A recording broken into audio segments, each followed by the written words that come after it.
هتبقى انت اقرب حد ليه وهتشوف. في الغربه مفيش اصعب من احساس الوحده، واحنا عندنا رجالتنا ما شاء الله عارف الشارع كله. طول ما هو في الشارع ازيك يا علان، ازيك يا فلان، مشوار مع صاحبه ده، مشوار مع صاحبه ده، كل الدنيا حواليه بينزل ويروح ويجي.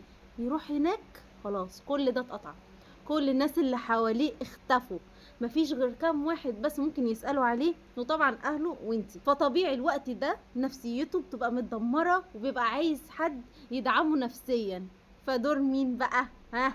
دور حضرتك طبعا، ومش لازم يكون في حد تاني يعمل الدور ده غيرك انتي. انا مش بتكلم على انه واحدة تانية هتقعد بقى تدحلب له كده وتخش له في حتة اللي هو الرومانسية والكلام ده، لا لا لا، انا بتكلم على ان ممكن حد يتقرب له ما بيحبكيش انتي، حد من اهله ما بيحبكيش ويتقرب له. ساعتها بقى هتلاقي في مسافات ما بينكم اكتر واكتر. هتلاقيه دلوقتي ما بيتكلمش معاكي، ما هو في بديل، في ناس حنينة عليه اكتر منك، في ناس بتدعمه نفسيا وانتي لا. فانت دلوقتي لازم انتي اللي تقومي بالدور ده. في الفيديو ده هقولك على حبة حاجات وحبة رسائل ازاي تردي عليه لما يكون في الموقف ده، والرسالة دي ازاي هتدعمه نفسيا، وقد ايه رسايلك دي هتدعمه نفسيا وهتخليكي انت اقرب حد ليه. ولو في واحدة بتتفرج عليا جوزها مسافر بقاله فترة وفات الاوان، لا يا حبيبتي ما فاتش الاوان ولا حاجة، احنا نبتدي من اول وجديد وهنرجعه لينا تاني. هتبقى انت اقرب حد ليه وهتشوفي. بس قبل ما نبدا ما تنسينيش في اللايك عشان تشجعيني، ودعوه حلوه كده في كومنت، ولك بالمثل، وطبعا الاشتراك عشان لو عايزه تشوفيني تاني. اول نقطه لازم نتكلم فيها يعني ايه الدعم النفسي، ما احنا لازم نفهمه عشان نعمله. الراجل مش دايما بيحب يسمع كلمه بحبك قد ما محتاج يسمع انك مقدراه، انك مقدره شغله وتعبه وغربته. حتى لو انت ما بتتكلميش كتير، كلامك قليل معاه مش مشكله، المهم ده يوصل له. رقم اتنين، مش دايما بيحتاج نصايح، ساعات بيحب يسمع صوتك انت بتطمني. هتقولي لي هو مش بيعبر، ما بيقوليش ان هو فعلا محتاج صوتي، بس مش دايما الرجاله بتحب تعبر عن حاجه زي كده. في ايه ده رموشي؟ اسفه بيخرجوني عن الموضوع، نرجع لموضوعنا. مش دايما الراجل لما بيجي يشتكي او بيحكي لك عن مشاكله بيبقى عايز يسمع نصايح، بالعكس هو عايزك بس تسمعيه وتديله كلام كده يطمنه وبس، مش لازم تديله حلول، هو مش عايز يسمع حلول. هنوضح النقطه دي اكتر في الفيديو. تالت نقطه، مش دايما محتاج يسمع مشاكلك باستفسار او المشاكل كلها، يعني لازم يحس برضو ان انت مستقرة وقادرة تتحملي المسؤولية اللي انت فيها. اتكلمنا عن الموضوع ده باستفسار ووضحنا كل حاجة، وازاي تبقي جامد كده قدامه اللي انت قادرة على المسؤولية ومتحملها. وضحنا الموضوع ده اكتر في الفيديو اللي فات، وازاي تبيني له ان انت قدها وقد المسؤولية. ارجعي للفيديو بقى واتفرجي عليه، هسيبهولك تحت في الديسكريبشن. هقولك على حبة مواقف وازاي تردي عليه بيها برسائل هتدعمه نفسيا وهتخليكي اقرب حد ليه بالفعل. اسمعي بس كلامي واعملي اللي بقولك عليه ده، وانت فعلا هتبقى اقرب حد ليه. رقم واحد، هتبعتي له رساله من غير مناسبه، هتقولي له فيها ايه؟ بصي بقى، اسمعي الكلام بقى. انا مش داخله اطمن عليك، انا داخله اقول لك انك مش لوحدك. بصي بقى، يا سلام، الراجل هيطير هيقول لك انت عايزه فلوس انت في حاجه. طبيعي يتخض في الاول لانه مش متعود منك على كده، بس احنا بقى عايزين نعوده. تمام، هنرجع ايام بقى الخطوبه والكلام ده، الحبيبه الجو ده، ماشي. لازم تاني حاجه لما يجي يحكي لك مشاكله او يحصل مشكله، ما تجيش تقول ما انا قلت لك، انا قلت لك ما تعملش كذا، ما بلاش، ما انا كنت قلت لك بلاش، ما انت اللي ما كده. جو اللوم بقى، خلاص اللي حصل خلاص اللي حصل حصل. دلوقتي هنبدا بقى ايه، نديله ايه، كلام دعم نفسي بقى. خلاص ربنا اراد، معلش وحصل خير، وانت اكيد ما تقصدش، انت قدها، انت هتقدر تحلها. دورك هنا بقى في الموقف ده انت البلسم، مرهم للجروح، تطبطبي عليه كده بكلامك، بجد والله مش بتريق. تطبطبي عليه بكلامك، تطمنيه، تقولي له الدنيا هتعدي وخلاص عادي، ما ياما شفنا وعدينا وكلام.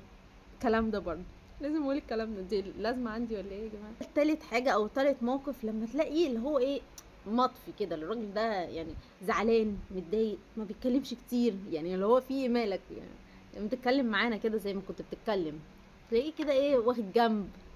لازم بقى تديله الكلام اللي انا اقولك عليه ده. هنا بقى هتبعتي له رساله تقولي له فيها ايه، بص انا حاسه ان انت متغير او في حاجه مزعلاك، بس انت مش لازم تحكي لي، بس لو حاجه لو حابب تيجي تحكي لي فانا معاك، انا جنبك، انا موجوده، الكلام ده والله بيفرق. في ناس فعلا عملت الكلام ده وبتفرق معاها جدا وفي علاقتها بجوزها، وبيرجع يتكلم معاها وبيحكي لها وبيشتكي معاها، هي بتبقى هي اقرب حد ليه. نيجي بقى لما يكون انجز حاجه، فلازم انت برضو تدعميه وتشجعيه وهي وبرافو والكلام ده زي الاطفال بالظبط. بس هم يعني بجد في رجاله بتبقى اطفال من جواها مستنيه التشجيع منك، فانت ساعتها بقى انت اللي هتشجعيه. احنا عايزين انت اللي تعملي كل حاجه، معلش يعني.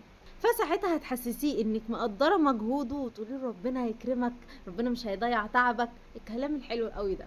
وانا دلوقتي بصور افتكرت يعني طب ما احنا عايزين برضو احنا يتقال لنا كلام، احنا اطفال احنا عايزين يشجعونا بقى، احنا عايزين ناخد بقى، مش كل حاجه احنا اللي بندي. فان شاء الله هعمل سلسله عن الموضوع ده، احنا اللي ناخد بقى مش احنا اللي ندي على طول. فان شاء الله نعمل سلسله ازاي نخلي ابو الهول ينطق. لا اكيد هكلم اسمع حاجه غير كده ان شاء الله، نشوفها ساعتها نبقى عاملين ايه. اقترح عليا اقترح عليا نسميها ايه غير ابو الهول. لا ينطق ده. نيجي بقى رقم 5، لما يكون صامت وما بيتكلمش ومفيش تواصل كده، يعني الراجل ده بقاله فترة او بقاله كام يوم كده ما بيتكلمش، في ايه بقى؟ تبعتي له رسالة ساعتها تقولي له انا مش حابة اكون تقيلة عليك، بس حابة اقول لك لو انت عايز تتكلم معايا فانا موجودة. ممكن ساعتها يفتح قلبه ليكي ويتكلم، ممكن يكون في حاجة مضايقاه ويتكلم معاكي، يعني الله اعلم. مش دايما يكون المشكله منك انت، ممكن يكون في مشاكل تانية وهو مش حابب ايه يقول لك عليها، او مش حابب يحسسك ان في مشاكل عنده. لازم نحسن النيه يا جماعه، مش كل حاجه هتبقى خيانه اكيد يعني. نيجي بقى لتالت نقطه، هقولك على حبه حاجات تبعدي عنها علشان الراجل ده ما يحسش بضغط ويتخنق مننا. رقم 1 المقارنات، بلاش تقولي له ده فلان بيرجع كل شهرين اشمعنى انت ما بترجعش، طب ما انت عارفه ظروفه، ايه لازمته الكلام؟ ما انت عارفه الظروف، لو عرفت تروحي له روحي له. انا بقول ليه لو عايزه تروحي له روحي له، لان في ستات في الاول بتبقى موافقه وشايفه الدنيا هتبقى وردي وعادي، ما هو كده كده 3/4 الوقت بيبقى بره البيت، فمش هحس بالغربه قوي اللي هو بعيد عني. لا، وفي الاخر بتتصدم بقى، بتستحمل مثلا شهر شهرين وبعد كده تقول الله ده انا هفضل طول السنه ما اشوفوش، هشوفه على الموبايل. نيجي بقى هنا للصدمه، الست تتصدم. طب حاولي بقى تروحي له، ما هو خلاص هو راح، لا تعرفي تروحي له وهو مش عارف ينزلك غير ان في عقد مثلا. كل واحد طبعا وظروفه، بس انا بتكلم في حته ان الست خلاص اتصدمت، قعدت فتره مستحمله ومره واحده فجأة اللي هي مش تقدر تستحمل يعني طول المده اللي هو هيسافر فيها دي. فساعتها بقى انت شوفي لك حل، هو ظروفه كده. نيجي رقم 2 اللوم، لما تيجي تقول له ايه لو انت بتحبني كنت اتكلمت معايا اكتر من كده.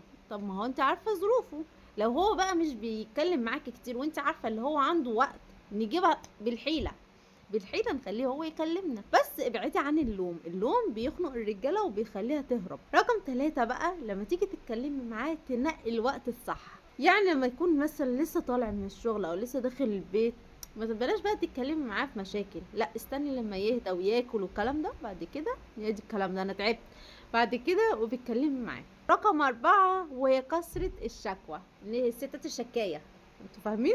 الراجل بطبيعته هو بيبعد عن الست الشكاية اللي بتقعد تشتكي كتير. يعني اتفرجي على الفيديو اللي فات هفهمك ازاي تخليكي معتمد على نفسك وما تقعديش تشتكي عمال على بطال، وتبعديه عن المشاكل على قدر الامكان.